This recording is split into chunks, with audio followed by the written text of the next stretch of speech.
দুপুর তখন ওই একটা মতো। এই ভর দুপুরে রেডি হয়েছি, যাব একটা খুবই বিশেষ দরকারে। আর কোথায় যাচ্ছি না যাচ্ছি সেটা তো তোমাদের সাথে একটু পরেই শেয়ার করব। হ্যালো এভরিওয়ান, কেমন আছো তোমরা সবাই? আমার নতুন একটি ভিডিওতে তোমাদের সকলকে স্বাগত। অনেকটাই দুপুর দুপুর করে যেহেতু বেরোচ্ছি, আর এই দুপুরবেলা বেরোনো মানেই তো অসহ্য গরম। আর হ্যাঁ গাইস, আমাদের এখানে রাস্তা কিন্তু এতটাই বাজে। অনেক দিন ধরেই কিন্তু রাস্তাটা এরকম খারাপ হয়েছে। এখন কিন্তু নতুন সরকার এসেছে, দেখা যাক আমাদের এখানে রাস্তাটা ঠিক করে নাকি।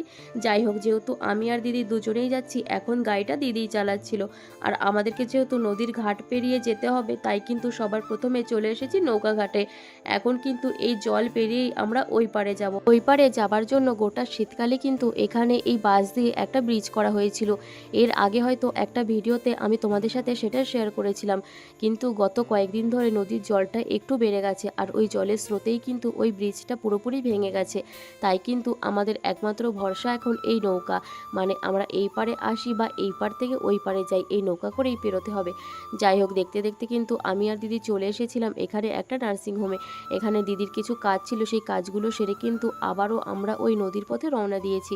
আচ্ছা, এই হাইওয়েটা কোন হাইওয়ে তোমরা বলো তো, জানো নাকি? যদি জেনে থাকো অবশ্যই আমাকে একটা কমেন্ট করে জানিও। জানো তো, এরকম হাইওয়েতে বাইক চালাতে বা স্কুটি চালাতে আমার কিন্তু খুব ভালো লাগে, যদিও বা সেটা বেশিক্ষণের জন্য আমরা চালাতে পারিনি। আজকের মতো এইটুকু, টাটা সবাইকে।